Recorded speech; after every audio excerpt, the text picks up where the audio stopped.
Commander Lee Hanna stood before the massive holographic display in the Earth Defense Command Center, her eyes fixed on the streams of red data flowing across the blue-tinted projection. Each crimson line represented another fallen ship, another dead crew, another system lost to the endless war that had consumed the galaxy for 3 brutal years. The war between the Galactic Defense Coalition and the Hegemony had turned 17 star systems into graveyards. Entire planets had been reduced to floating debris, their populations scattered to the cosmic winds. The Coalition, led by the proud Altarian Empire and their advanced allies, claimed to fight for freedom and unity. The Hegemony, with their cold, efficiency, and machine-like precision, sought to bring order through conquest. Earth sat forgotten in the corner of the galaxy, watching the destruction like a child pressed against a window during a thunderstorm. Both sides had made their position clear. Humanity was too primitive, too young, too weak to matter in this galactic conflict. The Coalition barely acknowledged Earth's existence, treating human diplomats like curious pets when they bothered to respond at all. The Hegemony viewed humans as nothing more than an insignificant species that would be dealt with after more important matters were settled. Hannah had spent months in meetings with Coalition representatives, begging for the chance to prove humanity's worth. Each time, she had been politely dismissed. The Altarians would smile with their 3 mouths and explain that humans lacked the necessary technology.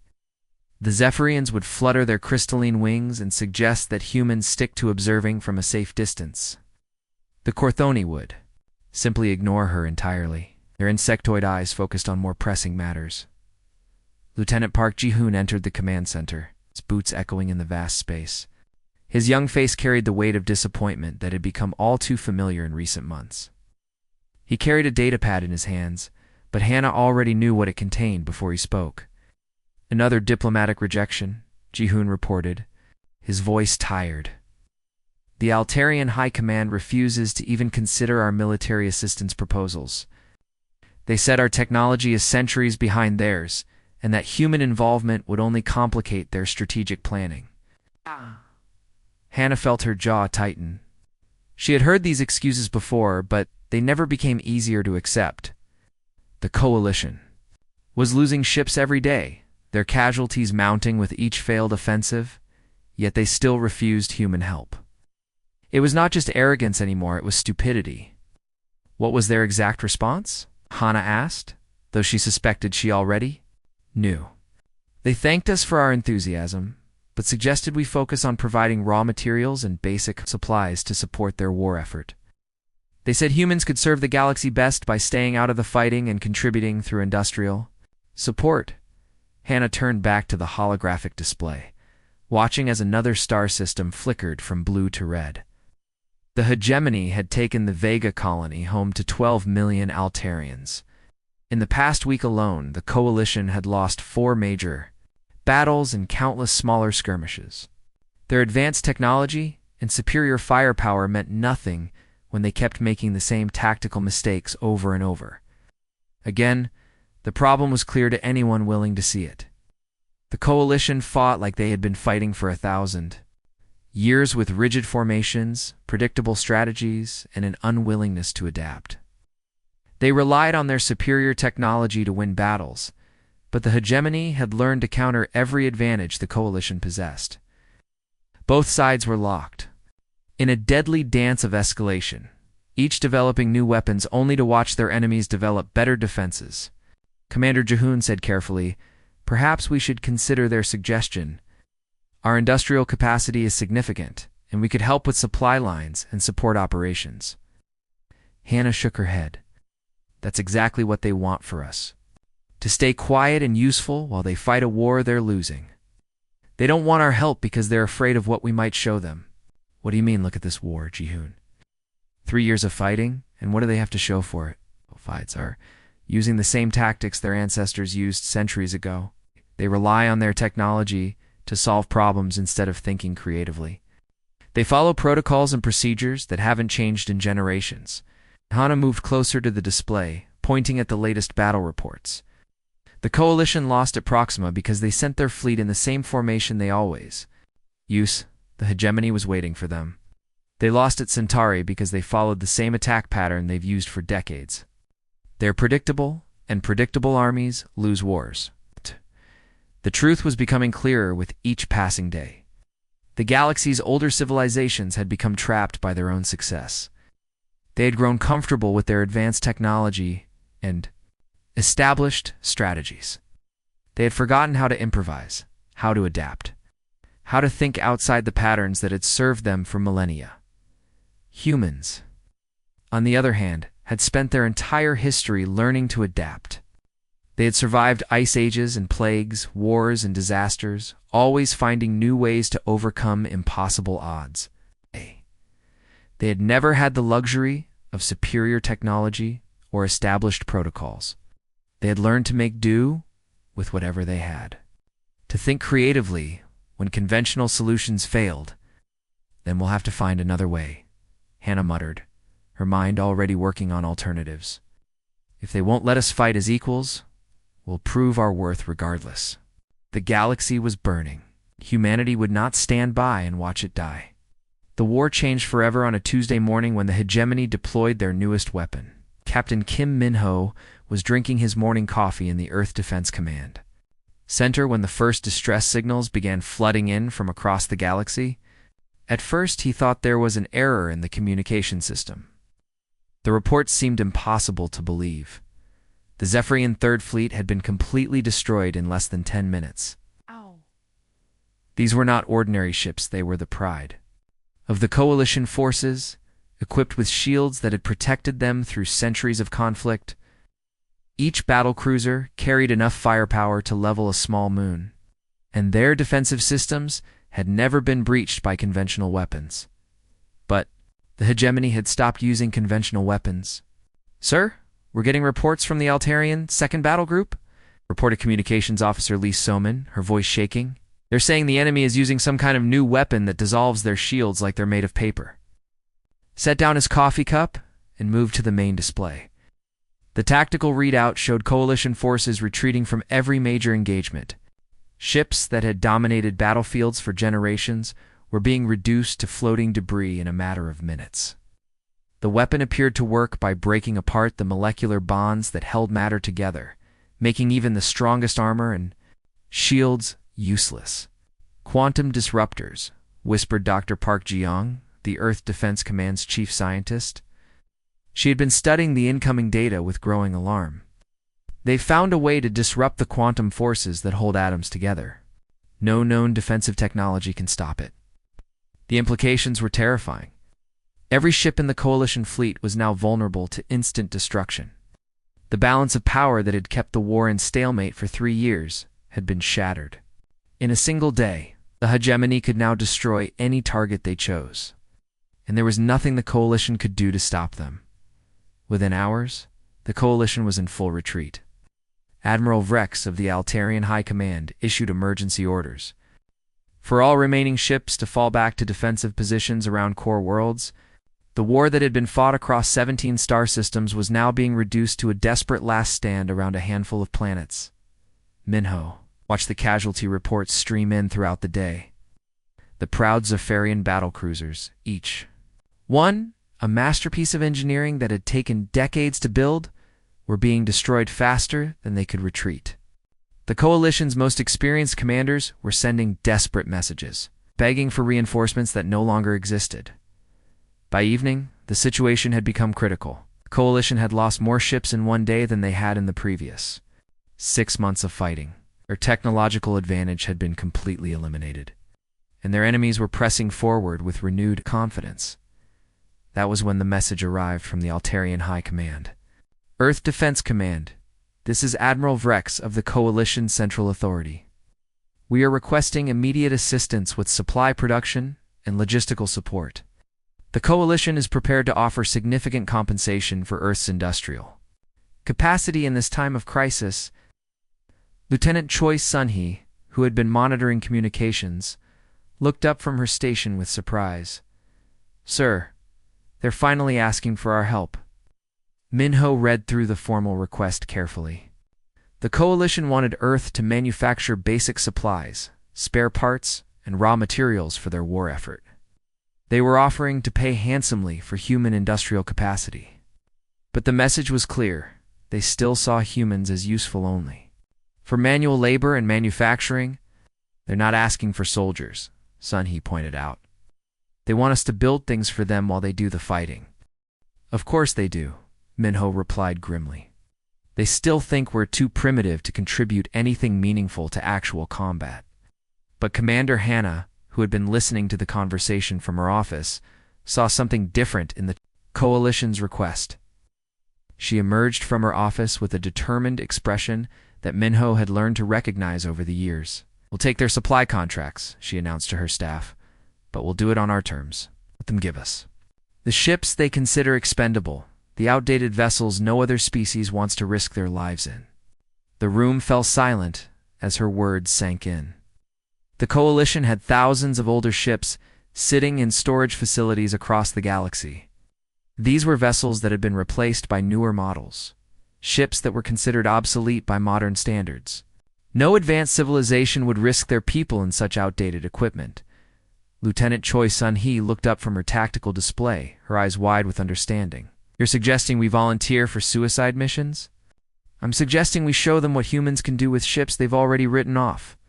Hannah replied with a determined smile that made Minho nervous. The plan was audacious and dangerous. The Coalition would never officially approve of humans taking command of warships, but they might be willing to let humans crew the vessels they considered worthless. If humanity could prove their worth in combat, even with inferior equipment, it might change everything. The Coalition thinks those old ships are useless, Hannah continued. They're wrong. Ship is only as good as the people who operate it, and we're going to prove that human ingenuity can overcome any technological disadvantage. The desperate hour had arrived, and humanity was finally ready to enter the war. Captain Yoon Tae-young stared at the collection of ships that the Coalition had given to humanity. They were not the sleek warships he had dreamed of commanding. Instead, he was looking at a group of old mining vessels, cargo freighters and transport ships that had been sitting in storage for decades. The paint was peeling, the engines were outdated, and most of the equipment was older than Tae-young himself. This is what they think we deserve, muttered engineer Kim Do-yeon as he walked around the hull of their flagship, converted mining vessel called the Iron Hammer. They give us their garbage and expect us to fight a war with it. But Tae-young saw something different when he looked at these ships. While the Coalition saw worthless scrap metal, he saw opportunity. These vessels had been built to work in the harshest environments in space. They were designed to survive asteroid impacts, solar storms, and the crushing pressure of deep space mining operations. They might not be fast or pretty, but they were tough. Get the crew together, Tae-young ordered. We have work to do. The human crews began modifying their ships immediately. They welded industrial cutting tools to the hulls, turning mining lasers into weapons. They converted cargo holds into missile bays, using the same magnetic launchers that had once moved, or containers. The ship's heavy lifting equipment became improvised weapon systems, capable of grabbing and throwing debris at enemy vessels from the Coalition Command Center. Admiral Vrex watched the humans work with growing confusion. What are they doing to those ships? He asked his aide, a young Altarian officer named Zex. They appear to be attaching mining equipment to the exterior hull, Zex reported. And they're filling their cargo holds with what looks like explosive materials. That makes no sense, Rex muttered. Those are industrial tools, not weapons. They're going to get themselves killed. But the humans were not finished.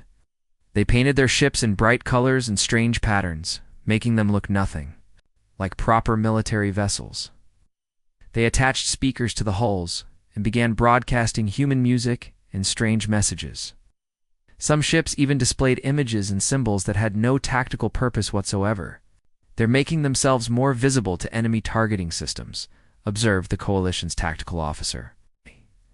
This goes against every principle of space warfare. The first engagement came sooner than expected. The hegemony had launched a surprise attack on the mining colony of Kepler 44b, Theta, and the human squadron was the closest Coalition force available to respond. Tae-young received the distress call and immediately ordered his ships to jump to the system. Remember he told his crews? Over the communication channel, We're not here to fight like everyone else. We're here to fight like humans. When the human squadron dropped out of hyperspace, they found themselves facing a hegemony battle group that outnumbered them 3-1.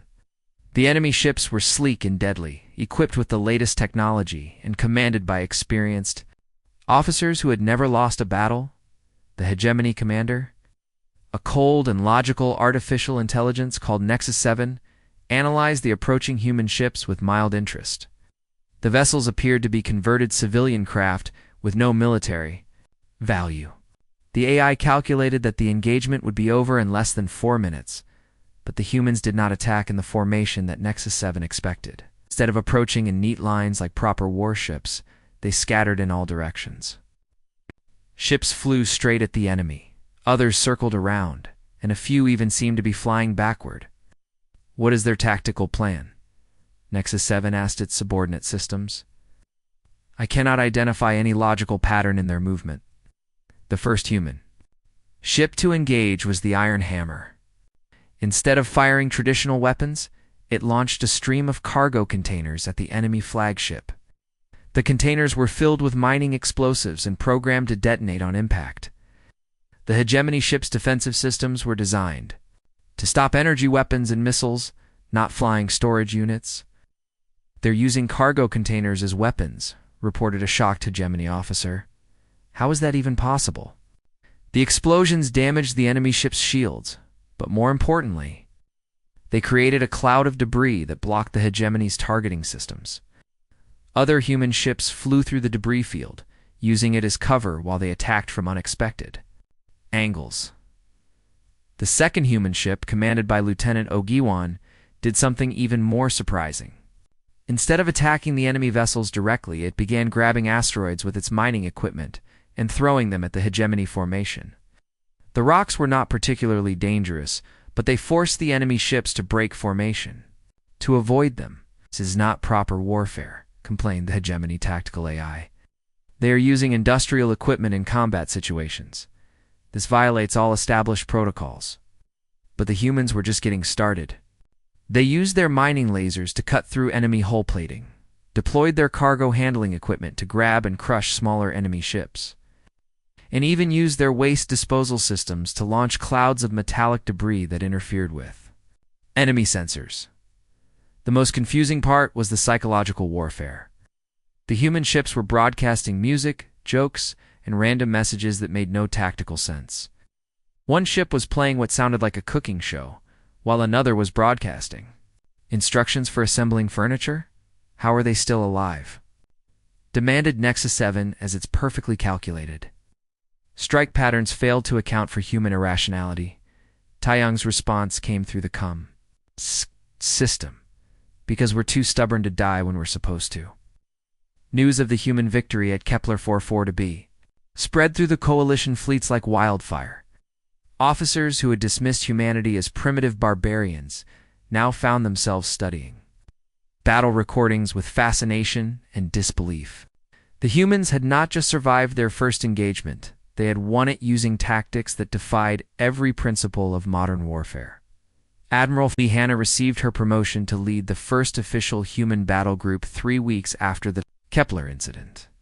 The Coalition High Command had finally recognized that humanity possessed something valuable, even if they could not quite understand what it was.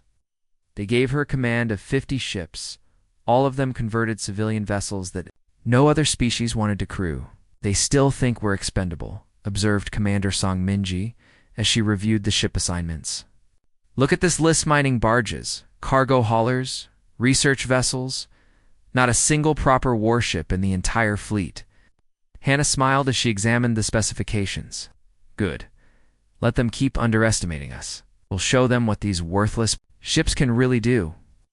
The human battle group quickly developed a reputation for impossible victories. They fought in ways that made no sense to traditional military thinking, using their ship's civilian equipment as weapons and turning every disadvantage into an opportunity. When their shields failed, they rammed enemy vessels. When their weapons were destroyed, they used debris fields as cover and improvised new attacks. Word spread through the coalition fleets about the mad humans, who somehow survived encounters that obliterated more advanced ships. Veteran officers began requesting transfers to serve alongside human crews, eager to learn their unconventional methods. The humans welcomed these observers, though they warned that human tactics required a different way of thinking. To stop following the rulebook, Captain Yoon Tae-young explained to a group of Altarian officers. The enemy knows all the rules too. They've programmed their computers to counter every standard tactic, but they can't program for chaos. The Altarians struggled to understand this concept. They had been trained to follow precise protocols that had been developed over centuries of warfare. The idea of abandoning these proven methods seemed reckless and dangerous. But how do you coordinate your attacks without following established patterns? Asked Commander Vex, a young Altarian who had volunteered to learn human tactics. We don't coordinate, Tae-young replied with a grin. We improvise. Every pilot makes their own decisions based on what they see happening around them. It's messy, but it works. The true test of human flexibility came during the Battle of the Outer Rim. The Coalition had been trying to retake the Titan Station, a strategic outpost that controlled shipping lanes through 3 systems. Previous attempts had failed because the SCMCA had fortified the station with overlapping defensive systems that destroyed any approaching fleet. Commander Song Minji led the human assault force, commanding a damaged cargo freighter called the Lucky Star. The ship had been hit by enemy fire during the approach, losing its main engines and most of its weapon systems. Any other crew would have retreated for repairs, but Minji saw an opportunity. All ships, this is Lucky Star, she broadcast to her squadron. We're going to try something new.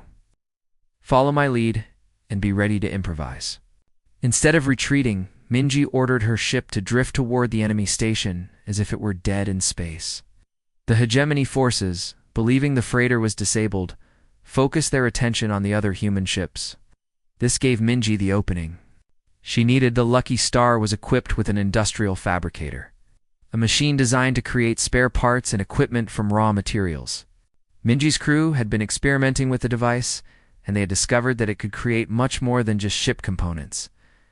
Chief Engineer Park, how long do you need to fabricate those special packages we discussed? Minji asked over. The internal cum system. Give me 10 minutes, Commander, came the reply. But I still think this is crazy. Crazy is what we do best, Minji replied, while her ship drifted closer to the hegemony station.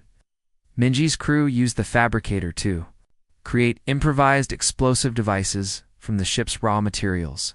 The bombs were crude and unreliable, but they were also completely undetectable by the enemy's sensors, because they were being manufactured inside the ship. When the Lucky Star was close enough to the station, Minji ordered her crew to launch the improvised explosives using the ship's cargo handling system.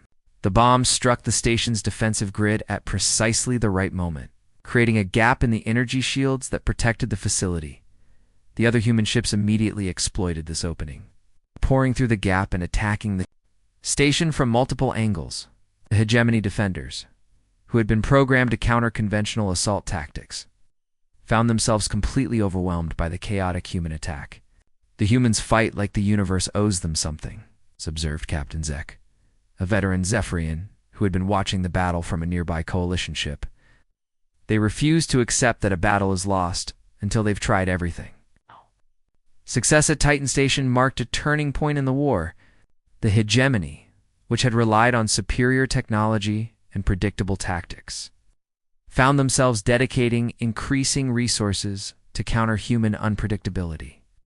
They began developing new defensive systems specifically designed to stop human-style attacks, but this left them vulnerable to conventional coalition forces. For the first time in years, the war's momentum began shifting in favor of the coalition. The humans had not just proven their worth, they had changed the entire nature of the conflict. The Nexus Gate had become the most important location in the galaxy. This ancient structure, built by a long-dead civilization, controlled the only safe passage between the core worlds and the Outer Rim territories. Whoever controlled the gate could cut off supply lines and reinforcements to half the galaxy. The hegemony had captured it 6 months ago. Every coalition attempt to retake it had ended in disaster. Admiral Hannah stood in the command center of the coalition flagship, studying the tactical displays with growing frustration.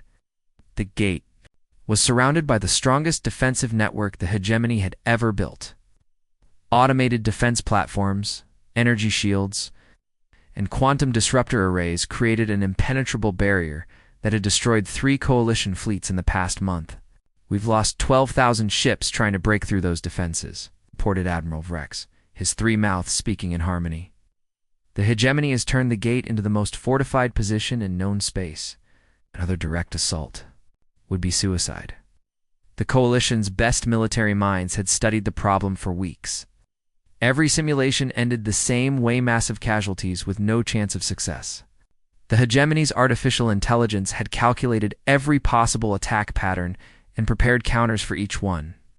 Traditional warfare had reached its limits. "There is one option we haven't considered," Hannah said quietly. "My human fleet could create a diversion. If we attack from an unexpected angle, we might draw their attention away from the main assault force." The room fell silent.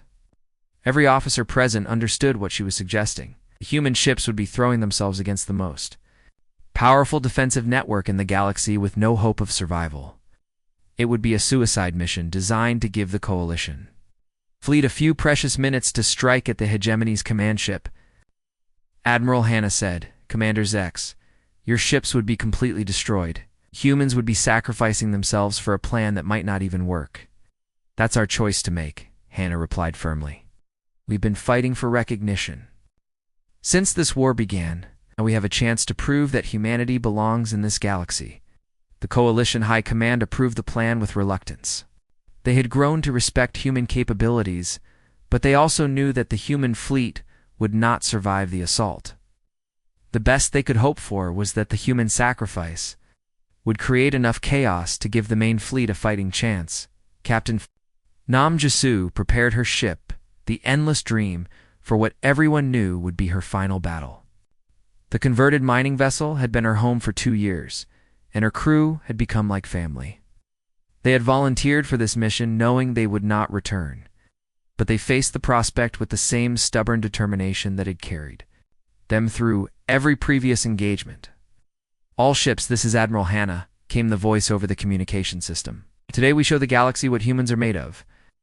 We may not have the fanciest ships or the most advanced weapons, but we have something our enemies don't understand. We're too stubborn to give up." The human fleet launched their attack from the most unexpected direction possible. Instead of approaching the gate through normal space, they jumped directly into the middle of the hegemony defensive network. It was a maneuver that violated every principle of tactical warfare, but it caught the enemy completely off guard. "This is the human fleet," Captain Jisoo broadcast on all frequencies as her ship emerged from hyperspace, surrounded by enemy vessels. "We may not have the fanciest ships or the most advanced weapons, but we have something you don't. We're too stubborn to give up." The hegemony's artificial intelligence immediately began recalculating its defensive patterns. The humans had appeared in a position that should have been impossible to reach, and their ships were behaving in ways that defied logical prediction. Some vessels were ramming enemy platforms, others were using mining equipment to tear apart defensive installations, and a few were even broadcasting human music at maximum volume. "They're disrupting our coordination systems," reported a hegemony tactical officer. "The humans are creating so much chaos that our AI cannot process effective responses." The human assault was chaotic and desperate. Ships that had been built for mining asteroids were going head-to-head with the most advanced military technology in the galaxy. The Endless Dream lost its engines within minutes, but Captain Jisoo ordered her crew to continue fighting with whatever systems still functioned. "Engineering, can you give me more power to the mining lasers?" she called over the ship's internal communication system. "They're not designed for combat, Captain," replied Chief Engineer Kim Taiwan. "We're already pushing them past their safety limits." "Then push them further," Jisoo ordered. "We didn't come here to be safe." The human diversion worked exactly as planned. While the hegemony's attention was focused on countering the unpredictable human assault, the coalition's main fleet struck at the enemy command ship. The attack succeeded, crippling the hegemony's central coordination system and forcing their fleet to retreat in disorder as the enemy ships jumped to hyperspace. The surviving human vessels found themselves surrounded by coalition forces. The galaxy's various species had witnessed something unprecedented at it. Fleet of converted civilian ships had single-handedly changed the outcome of the war's most important battle. "The humans did it," whispered Admiral Vrex, his three mouths speaking in perfect amazement. They actually did it. The war ended 3 months later when the hegemony sued for peace. Humanity had earned their place in the galactic community not as junior partners or useful laborers, but as essential members, whose creativity and determination had saved the galaxy from destruction.